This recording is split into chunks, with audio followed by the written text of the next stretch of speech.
देखिए, जब अदालत ने तलब किया है और वो खुद आ रहे हैं और 8 दफ़ा तकरीबन अदालतों में से ये इजाज़त एक सूरत या दूसरी सूरत में ली जा चुकी है। मकसद रोकना नहीं है, मकसद फैसिलिटेट करना है, रेगुलेट करना है इस मूवमेंट में, जिसमें ये तमाम अदालती कार्रवाई आपके हकूक, मेरे फ़राइज़ और उनकी जो जिम्मेदारियां हैं उनमें एक तवाज़ुन पैदा रह सके। तो लिहाजा अच्छे तरीके से इस जगह तक अगर वो आ रहे हैं, बाकी जो कानून नाफिज हैं आपके इल्म में है, हमारी कोशिश ये होगी कि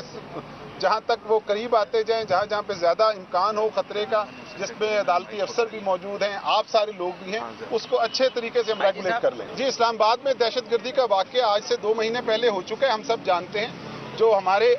तकरीबन 100 पुलिस ऑफिसर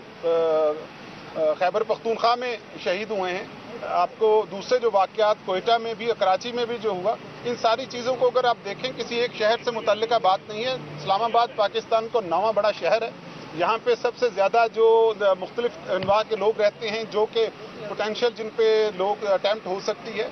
और हमारी पुलिस लाइंस जो है, पुलिस की इस्टेब्लिशमेंट्स वल्नरेबल है, तो इतनी तादाद में पुलिस को इकट्ठा करना भी हमारे लिए एक चैलेंज भी है। आपसे तवक्को ये है कि जैसे आपने पहले भी हमारे साथ बहुत ताउन किया है, मीडिया से भी मेरी यही गुजारिश होगी, मैं बात भी आपके तवस्सुत से सब शहरियों से भी करना चाहता हूँ जो इस्लामाबाद के शहरी हैं, कि ये जहमत थोड़ी देर के लिए होगी और इंशाल्लाह जो ही ये पेशी वगैरह ख़त्म होती है तो रास्ते बाकी भी तमाम खुले हुए हैं, तो ये जो एक महदूद जगह है इसमें भी ओपन अप हो जाए। रावलपिंडी से पीटीआई के काफिले निकलते हैं तो उनके लिए क्या काम आता है, आगे आ सकेंगे फैजाबाद से? वो मैंने अर्ज किया कि जो दफ़ा 144 नाफिज है, हम जितना इस काम को मुश्किल बनाएंगे वो सबके लिए जहमत होगी।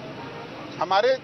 सबसे दरख्वास्त ये है और आपके ज़रिए बात करने का मकसद भी ये है कि सबको पता हो कि पुलिस के काम में, दूसरी लॉ इन्फोर्समेंट एजेंसीज के काम में और जो पेशी होने वाली है उसमें हमारी मदद करें, ताकि ये बहस खूबी हो जाए और किसी किस्म का कोई नाखुशगवार वाक़या ना हो। और अगर कोई हो तो मैं पेशगी आपसे माजरत चाहता हूँ कि क्योंकि इस रफल में और आपका ख़ास तौर पे हमने कहा गया ख्याल भी रखें, आपकी सिक्योरिटी का भी, और इसी तरह आप मुस्कुराते रहें जिस तरह आप मुस्कुरा रहे हैं।